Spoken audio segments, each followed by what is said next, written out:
TERA thinks of a clever way to take care of some big-ass monsters. Strife lands itself into open beta along with a brand new mobile app. Loadout invites in some aliens for a little PvE content, and ArcheAge finally reveals its date for launch.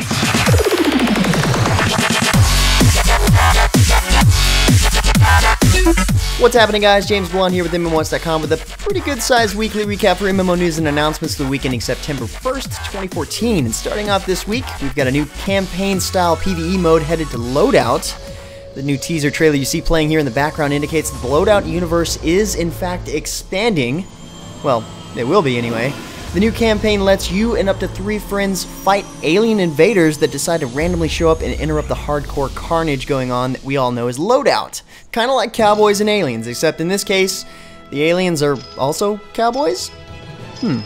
Anyway, new rare loot is bound to show up, plus you'll be able to better organize your weapon parts in a new inventory system. This is definitely one of the biggest, or the biggest, content add-ons since launch. In fact, it's so big, it's got its own separate beta, and the good news is that it's open to all Loadout players currently. On a sort of similar note, Hazardoff decided to kick off its official release with a War of the Machines update featured here in their WTF launch trailer. WTF as in, what the feature? What else would WTF stand for? With the launch update comes 15 new weapons, 4 new costumes, 8 new maps, turret defense and mech wars game modes, and of course this ridiculous trailer playing in the background. Turret defense lets players man defensive weapons to work together to protect their base from crazy amounts of enemies, and in Mech Wars, players get to hop into a giant mech suit, which they get to customize themselves by the way, and try to trash the enemy team. So that's just a small sample of what the launch update brings to the game, and aside from that, there are plenty of events going on right now that get you special weapons and rewards. You might want to check that out. Next up comes some interesting news from TERA Rising. Apparently they're having some problems with some of their big-ass monsters, also known as BAMs, breaking out of the game and invading the real world? Like the show or the... oh. So, Inmass has created a Kickstarter parody complete with its own fundraiser-style info page to announce a 21-day event with a variety of prizes for its players to take care of this BAM problem. But instead of asking players to donate to fund a project, the BAM Killer Project asks players to help by killing as many BAMs as possible in TERA. The more BAMs killed, the better rewards, of course, unlocking new stuff in tiers, just like most Kickstarter projects. Now, the Kickstarter mock-up type trailer you see playing here in the background is pretty hilarious, and honestly, the whole event is actually clever. Check out the BAM Killer video and page from the link in the description below. Last week, Snail Games announced the first major content update for Black Gold Online called Campaign of Ashes, set to release this week actually on Wednesday, September 3rd. This new content drop is set to feature an all-new world map called Ashen Copse, with, of course, new quests, new world bosses, and higher-level open-world PvP. The game will now have a reworked interface with integrated queuing and cross-server PvP system, updated energy well system for competitive world domination, not to mention they've optimized the client for smoother and faster gameplay. Kinda sounds like the patch that we needed in closed beta. Oh well, better late than never, right? And speaking of first major content updates, Archlord 2 is preparing theirs with the implementation of the ranking page for the upcoming Archlord system. With the introduction of the Archlord system, players will compete each day to get the best scores in Battlegrounds in order to gather enough points to be able to access the finals, a last man standing confrontation taking place every Sunday. The sole survivor of this brutal melee will then be crowned the Archlord, of course. This new update will also offer an increased level cap for all characters, going from level 41 to level 46, not to mention plenty new quests and world areas, a new contested area, multiple new instance dungeons, and a whole new tier of loot. Expect to see all of this and more somewhere around the middle of this month. Speaking of which, exciting news comes from Trion Worlds for ArcheAge fans, and that is the wait is finally over. Trion and XL Games just recently announced that ArcheAge will officially launch on Tuesday, September 16th, with a short open beta session starting up this Thursday the 4th. Plus, if you're already a founder and in the alpha, you get a head start on the game, with it launching for you on September 12th. But also keep in mind that's when your Patreon status officially starts too. But that's not all the news revealed from Trion. They've also got pretty big news and launch dates for all 4 of their games, including Trove, with a closed beta launch date of September 25th. Check out plenty more details at the MMOHuts side post from the link below.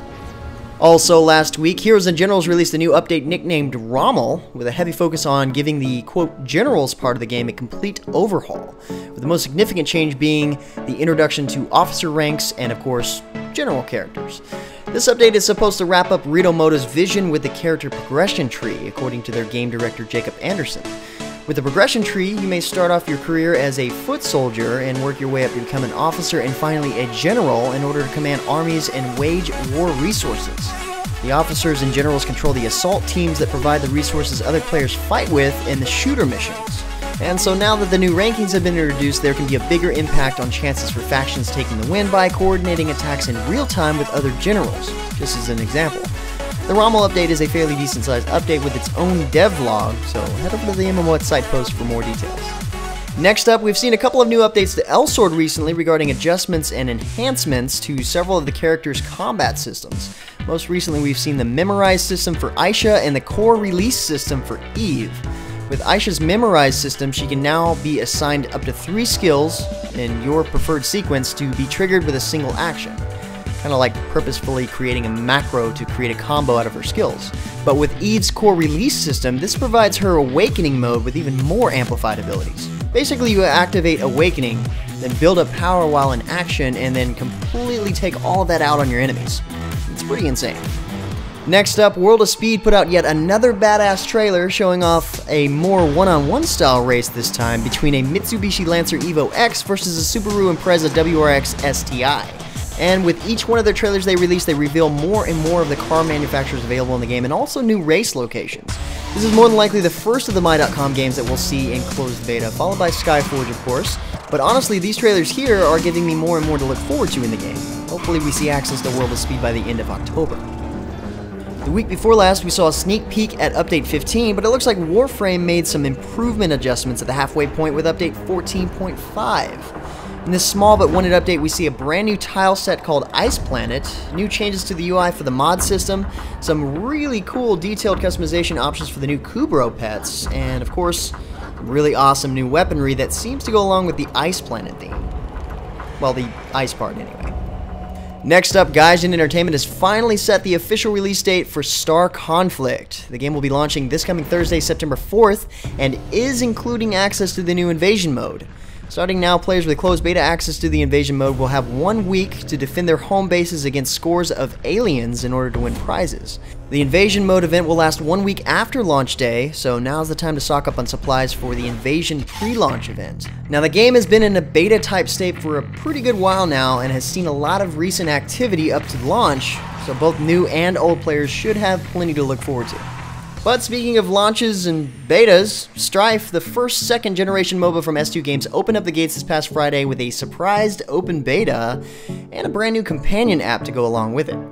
The companion app allows you to work with and manipulate the crafted items in the game, as well as incorporate the pet system to be managed on the go.